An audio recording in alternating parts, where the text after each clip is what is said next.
صفی اللہ ایک مدوست الحال نوجوان تھا۔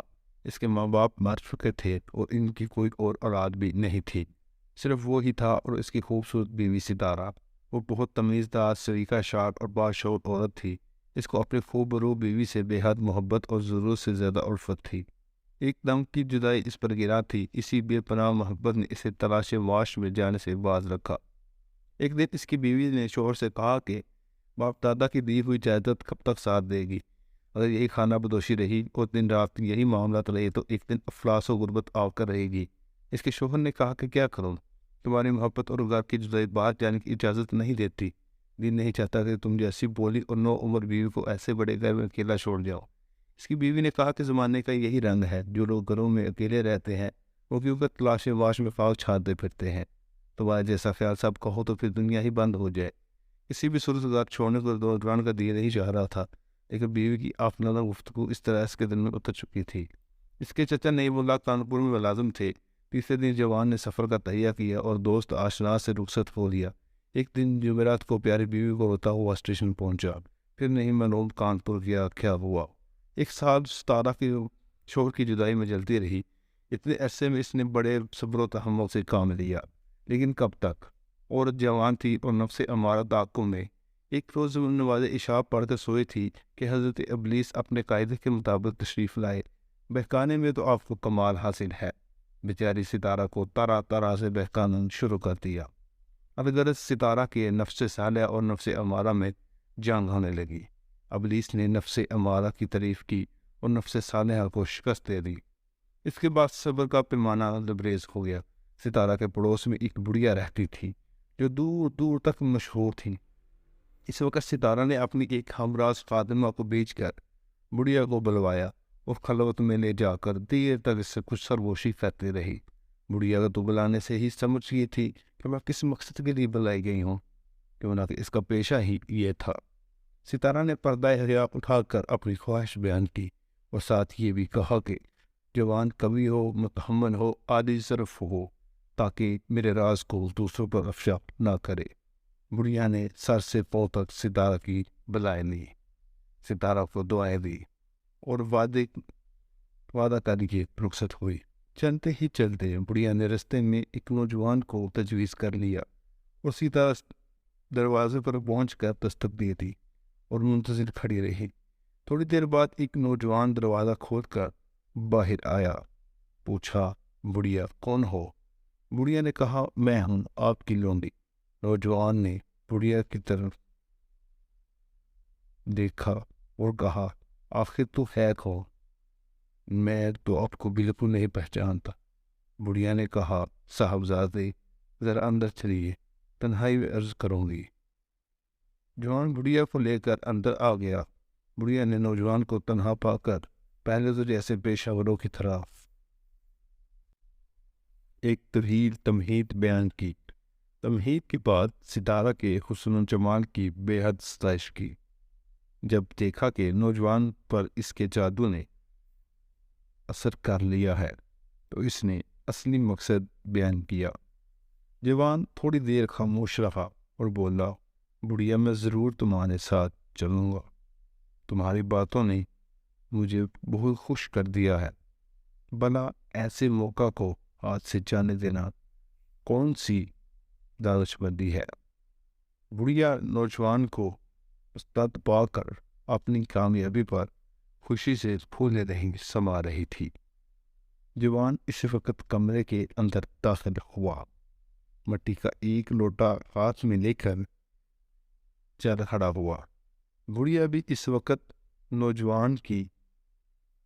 نوجوان کو لے کر ہنستی کھیلتی آگے آگے چلنے لگی۔ کچھ دور جا کر نوجوان نے بڑھیا سے کہا، مجھے استنجا کی ضرورت محسوس ہو رہی ہے، تم 5 منٹ رکو، میں فارغ ہو کر پھر اسی جگہ آ جاؤں گا۔ چنانچہ بڑھیا وہیں رک گئی اور نوجوان ٹوٹے میں پانی لے کر قریبی کھیت میں چلا گیا۔ جب طہارت سے فارغ ہوا تو واپس چلا تو اتفاق سے اسے ٹھوکر لگی، ہاتھ سے لوٹا چھوٹ کر گر پڑا۔ مٹی کا لوٹا تھا، پتھر پر لگتے ہی چکنا چور ہو گیا۔ نوجوان نے لوٹے کو ٹوٹا دیکھ کر زار و قطار رونا شروع کر دیا۔ بڑھیا نے جب نوجوان کے رونے کی آواز سنی تو بد حواس ہو کر دوڑ لگا دی۔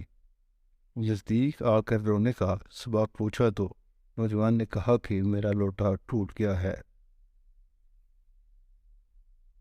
یہ سن کر بڑھیا کہکا لگا کر ہنسی اور کہا کہ میاں، یہ رونے کی کون سی بات ہے؟ مٹی کا لوٹا تھا، اگر ٹوٹ گیا ہے تو ایسا کون سا بڑا طوفان آ گیا ہے؟ تو میری خاتون کی خدمت میں چلو، اس سے عمدہ لوٹے جس قدر چاہو گی تمہیں دلوا دوں گی۔ جوان غضبناک ہو کر بولا، اے احمق بڑھیا، کیا میں نقصان کا خیال کر کے روتا ہوں؟ بڑھیا نے کہا کہ اگر ایسا نہیں تو پھر کیا بات ہے؟ جوان نے ایک زوردار چیخ ماری اور کہا کہ یہ لوٹا 12 سال سے میرا ہمراز تھا، آج تک اس لوٹے کے سوا کسی ذی روح اور غیر ذی روح نے میرے سطر کو نہیں دیکھا، ورنہ یہ تو میں بھی جانتا ہوں کہ بازار سے اچھا لوٹا مل سکتا ہے، مگر افسوس یہ رونا اس امر کا ہے کہ 12 برس بعد آج دوسرا لوٹا میرے سطر کو دیکھے گا۔ اتنا کہہ کر نوجوان نے پہلے سے زیادہ رونا شروع کر دیا اور اتنا رویا کہ اس پرگشی طاری ہو گئی۔ اب بڑھیا کبھی نوجوان کی صورت دیکھتی اور کبھی اپنی ناکامی پر نظر کر کے غمگین ہوتی۔ جب وہ نوجوان کو دیکھتی تو اس پر رحم آتا اور جب اس کے رونے کے سبب پر غور کرتی تو اس کو ہنسی آتی۔ کچھ دیر بعد جوان کو ہوش آیا، طبیعت کو سکون آیا تو بولا، بڑھیا اس وقت تم مجھے معاف کرو، تم جاؤ، اگر کل موقع ملا تو میں آ جاؤں گا۔ اتنا کہہ کر وہ ایک طرف چلتا بنا اور ناکامی کی تصویر بنی بڑھیا نے دوسری راہ لی۔ جب مکان پر پہنچی تو ستارہ بےتابی سے اس کا انتظار کر رہی تھی۔ بڑھیا کو دیکھ کر خوشی کے مارے ستارہ بستر سے اچھل پڑی، چنانکہ وہ سمجھتی تھی کہ بڑھیا میرے لیے کوئی اچھا سا شکار لے کر آئی ہوگی۔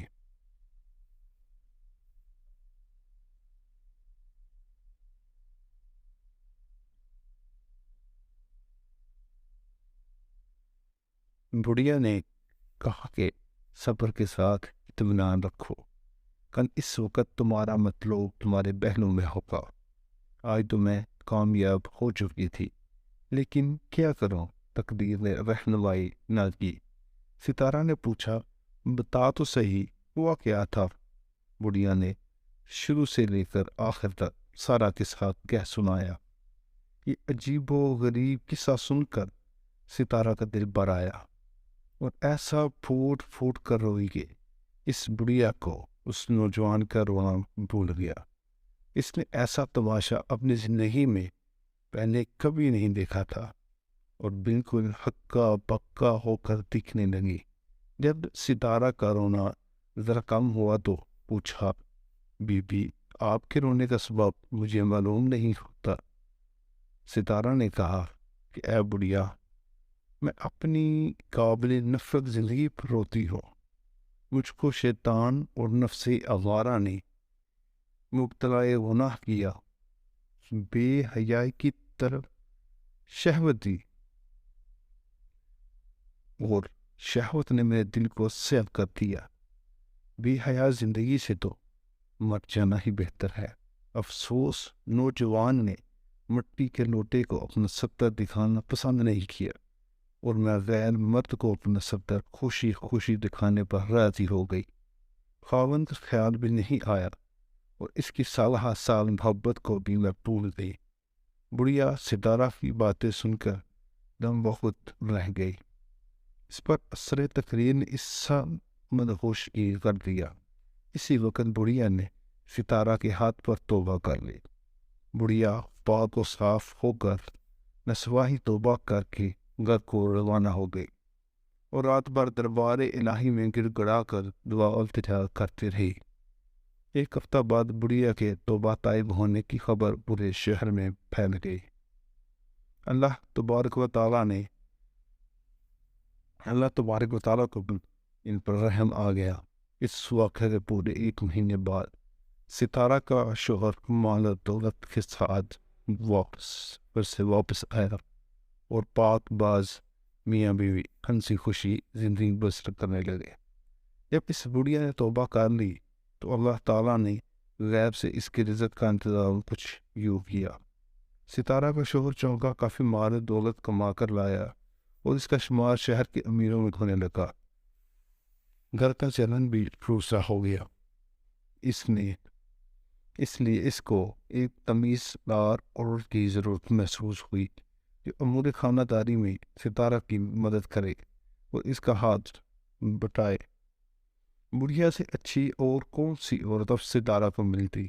اس نے غنیمت جان کر بڑھیا کو بلا لیا اور بڑھیا نے اسی کو غنیمت جان کر اپنی ساری زندگی نہایت عزت و خیر خواہی کے ساتھ گزار دی۔ امید ہے ناظرین آج کی سٹوری آپ کو پسند آئی ہوگی۔ اس طرح کی مزید اچھی اور نایاب سٹوریز دیکھنے کے لیے ہمارے چینل کو لازمی سبسکرائب کریں اور بیل آئیکن کے بٹن کو پریس کر دیں تاکہ ہماری آنے والی ہر نئی سٹوری، ہر نئی ویڈیو سب سے پہلے آپ تک پہنچ سکے۔ ملتے ہیں کسی اچھی اور نئی ویڈیو کے ساتھ۔ Thanks for watching.